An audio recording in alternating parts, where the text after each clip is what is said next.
धनुष के 2 टुकड़े कर दिए। अवध में जय जयकार हो गई, जैसे ही जनकपुरी में भी जय जयकार हो गई। बोलो सियावर रामचंद्र भगवान के। देव सब मन में हर्षाए, लजाना हो तो ऐसा हो। राम दशरथ के गर्जन में घराना हो तो ऐसा हो।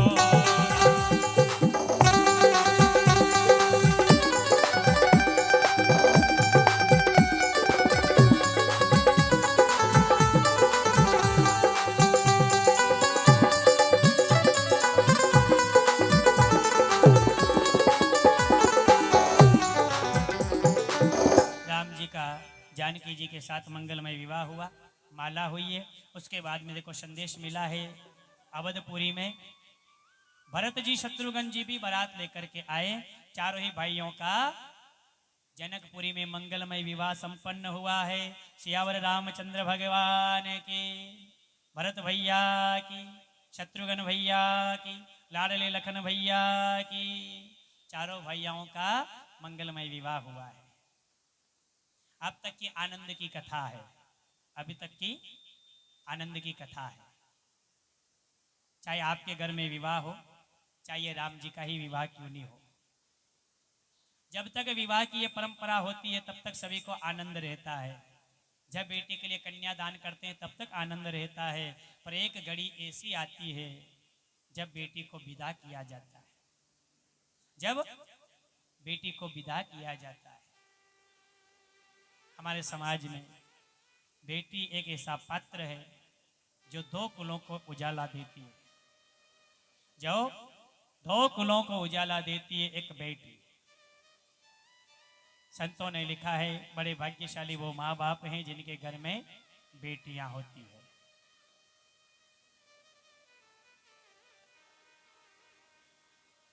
बेटी को जन्म लेनो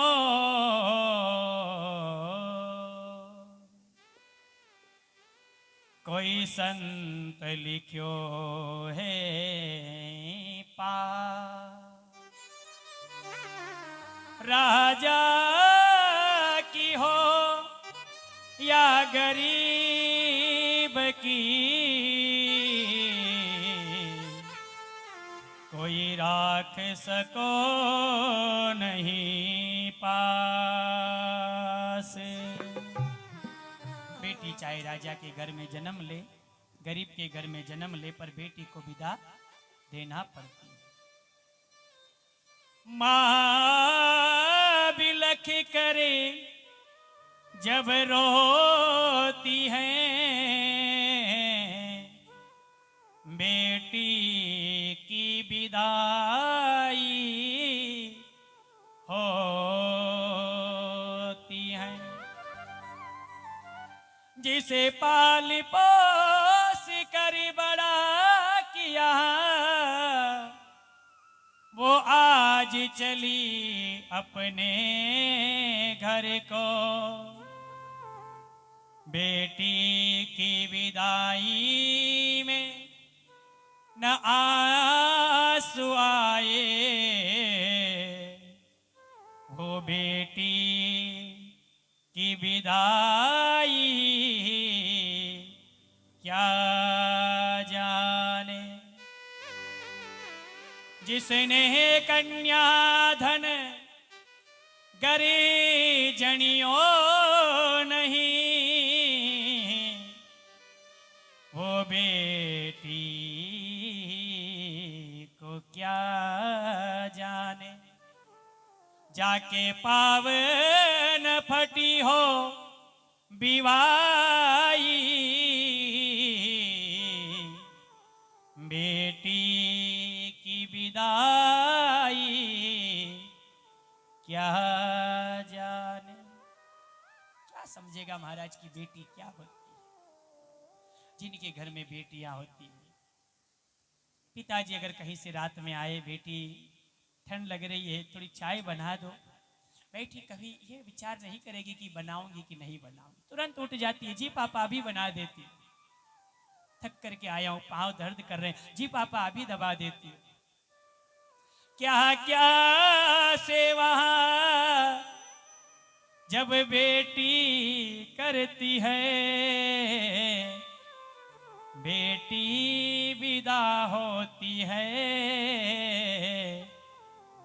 याद आ करके आंख रोती।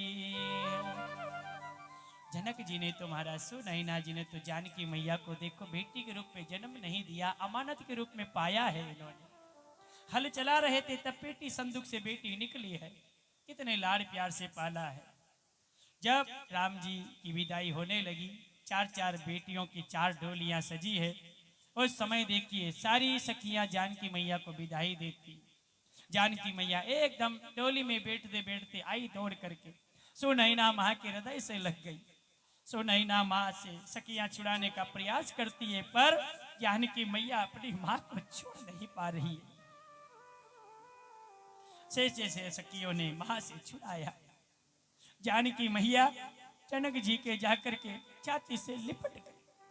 सखियों ने जनक जी से जब जानकी मैया को छुड़ाया, जानकी मैया जनक जी के दोनों चरण पकड़ करके बैठ गई। महाराज रोते रोते जानकी मैया जनक जी से निवेदन करने लगी, मैं तो तेरी जाई बापू, जहां भेजो वहां चली जाओ। आप जहां भेजोगे वहां पर चली जाऊंगी। 11 महीने आपकी याद नहीं आएगी बापू, पर मुझे भूल मत जाना।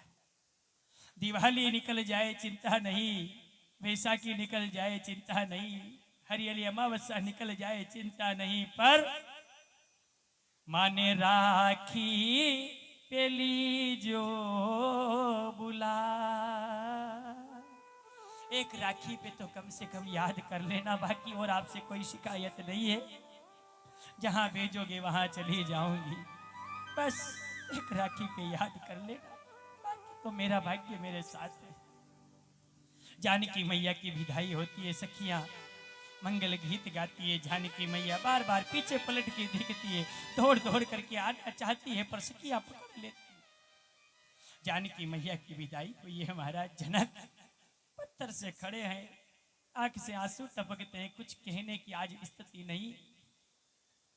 अरे देखिए माँ बाप रोते हैं तब तक तो ठीक है, पर जो भाई रोज बहन से लड़ता है, झगड़ता है बात बात पर, भाई भी आज रो रहा है, वो भाई भी आज रो रहा है। जानकी मैया महाराज जनक जी से एक निवेदन करती है, छोटी सी उम्र परणाइयो बाबो सा, कहीं की ओ माने कसो।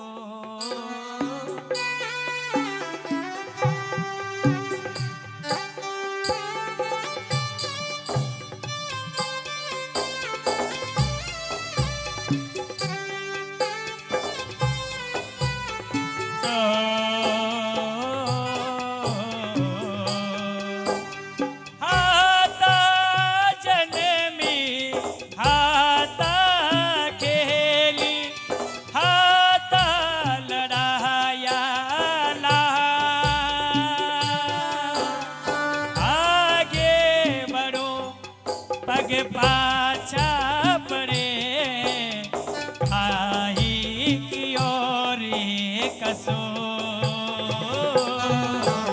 मत बेजो तासो तो।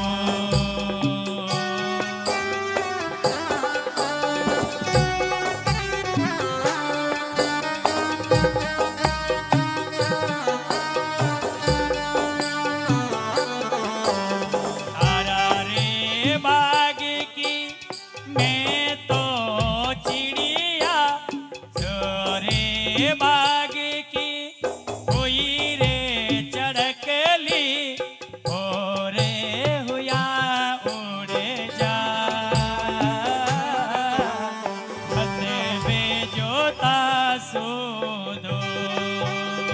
छोटी सी उमरी परनाइयो बाबोसा कियो थारो काई में कसोर ओ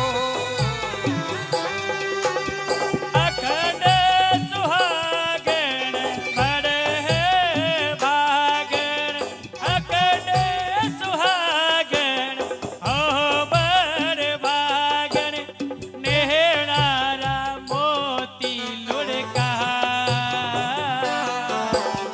आई करा बेटी में विधाता करे रे दियो मजबूर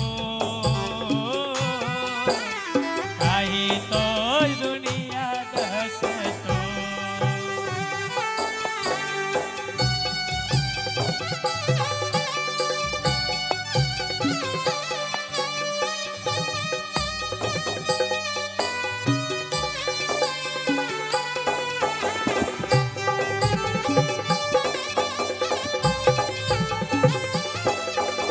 बधे बेरो हीरे दासो दो। जानकी मैया जी को डोली में बिठाया गया, विदाई दी गई। महाराज मानो सारी जनकपुरी एकदम खाली हो चुकी है। मार्ग में विश्राम किया, चले प्रभु सरकार अवध में गए। अवध में सुंदर आरती सजाई गई है, सोने की थालियां हैं, चांदी के दीपक सोए हैं और सरकार की वहां आरती की गई। अब आरती के बाद आगे वापस राम राज्य की तैयारी होती है, पर देवताओं को पसंद नहीं आया और सरस्वती माँ ने भेजा, मंथरा की बुद्धि भ्रमित करी, एक ने 2 वरदान मांगे। राम जी का 14 वर्षों का वनवास तय हो गया। सरकार 14 वर्षों के लिए वनवास चले। मार्ग में चले, चलते चलते कहते हैं कि सरकार जब वन में घूम रहे हैं, आगे चल करके केवट से मित्रता करी, गंगा पार उतरे हैं, आगे चले, अनेक ऋषियों को पवित्र किया। चलते चलते श्रृंगवेरपुर पहुँचे, इन यहाँ पर भी अनेक ऋषियों को पवित्र किया। आगे चल करके किष्किंधा आए हैं और प्रभु ने सुग्रीव से मित्रता करी है।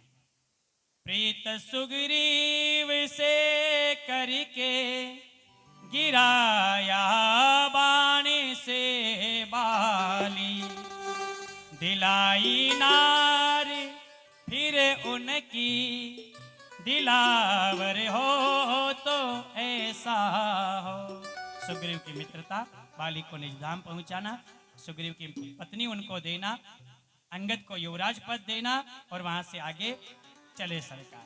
पंचवटी में विश्राम और कहते हैं कि आगे चलते चलते सीता जी का जब हरण हो जाता है, तब हनुमान जी महाराज सुधि लेने के लिए चले और कोई सुधि लेने वाला नहीं था। गए हनुमान लंका में खबर लेने को सीता की, जला कर लंका सारी सयाना हो तो ऐसा हो। जानकी मैया की खबर ली, लंका जलाई, आकर के सरकार को संदेश मिला, वहीं से प्रभु चले हैं।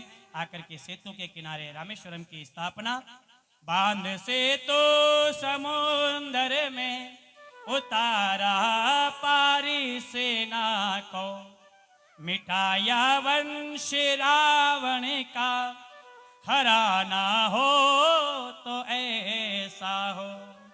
लंका में प्रवेश, बड़े बड़े योद्धाओं के साथ युद्ध, और कहते हैं कि विभीषण जी की मित्रता के कारण रावण की नाभि में प्रभु ने बाण डाला, रावण का संधान किया, वहीं से सीता जी को प्राप्त करी। अग्नि परीक्षा हुई, विभीषण जी को राज्य दिया, वहीं से राज्य देकर के वापस पुष्पक विमान में प्रभु चढ़े हैं। राज्य दे कर विभीषण को अयोध्या लौटी करे आए, हो ब्रह्मानंदी बल अपना दिखाना हो तो ऐसा हो। अवध में आए, सुंदर राम राज्य की स्थापना हुई, सभी ने राम जी की जय जयकार करी है। राम जी, जानकी मैया, लखन जी, हनुमान जी, सुंदर झांकी सजी हुई है और सरकार की जय जयकार हुई है। बोलो सियावर रामचंद्र भगवान की। सीताराम सीताराम सीताराम कहिए, जाहि विधि राखे राम ताहि विधि रहिए। सीताराम सीताराम सीताराम कहिए, जाहि विधि राखे राम ताहि विधि रहिए।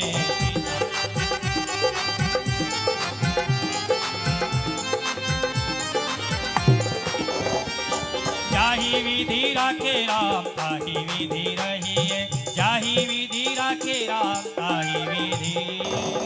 सियावर रामचंद्र भगवान की सूर्यवंश की कथा को विराम।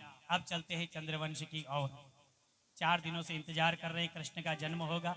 बहुत सारे लोग तो आज भी कृष्ण का आनंद लेने के लिए बड़े भावुक हैं। आज लाला का जन्मोत्सव मनाया जाएगा। चलिए सीधा ले चलते आपको मथुरा नगरी, और मथुरा नगरी के महाराज उग्रसेन जी, उग्रसेन जी की बेटी और बेटा, जानते हैं सभी कथा। कौन? महाराज कंस, युवराज। और कहते हैं कि बेटी जिनसे विवाह होने वाला है, किनका? महाराज वसुदेव जी का। क्या नाम है? बहुत बार कथाएं सुनी आप लोगों ने। भाई उग्रसेन जी के बेटे तो है महाराज कंस। वसुदेव जी का विवाह किनसे हुआ? अरे थोड़ा तो ज्ञान होगा। देवकी मैया से। ये बोलते रहो ताकि हमें भी पता लगेगा आप यहाँ बैठे हो, कहीं और गए हो। देवकी मैया से विवाह हुआ है। वासुदेव जी के 7 रानियां तो पहले भी है। 8वें नंबर पर देवकी महारानी से विवाह हुआ।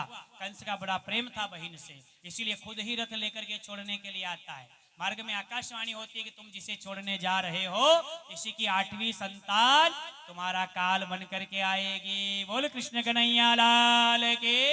कंस एकदम तलवार की, देवकी को ही मार दूं, क्योंकि मौत किसे नहीं सताती है? बोलो, मौत किसे नहीं सताती है?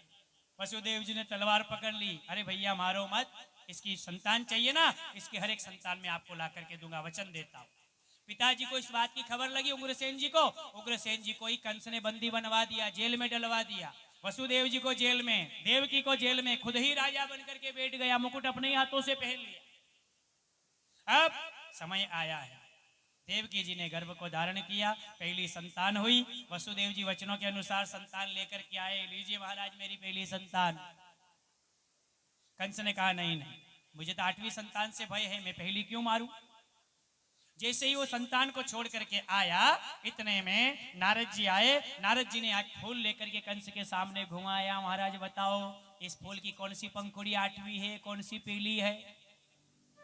दिमाग चक्कर खा गया। यहां से गिनो तो भी 8, इधर से गिनो तो भी 8, इधर से गिनो तो भी 8, इधर से गिनो 1 2 3 4, 1 2 3 4। दिमाग चक्कर खा गया कंस का। कंस ने उसी समय देव की वसुदेव की पहली संतान लेके पत्थर पर, शिला पर ऐसी मारी, संतान को समाप्त कर दिया। देव की बहुत रो रही है। समय आया, दूसरी बार गर्भ धारण किया। ऐसे 6 संतानों का कंस ने सत्यानाश कर दिया, महाराज विनाश कर दिया। 7वीं बार भगवान का अवतार होने वाला है। संकर्षण के द्वारा गर्भ नष्ट हो गया। ऐसी सभी ने देव विद्या करी, लीला करी, और देवकी जी के गर्भ को लेकर के रोहिणी जी के गर्भ में स्थापित किया। रोहिणी जी के गर्भ से स्वयं शेष के अवतार बलदाऊ भैया का प्राकट्य हुआ। बोल बलदाऊ भैया की। बलदाऊ भैया का प्राकट्य हुआ है। अब चलेंगे कृष्ण जन्म की ओर। माताओं बहनों से निवेदन है, बीच में थोड़ी सी जगह आप थोड़ा सा इधर उधर खिसक जाओ, क्योंकि पीछे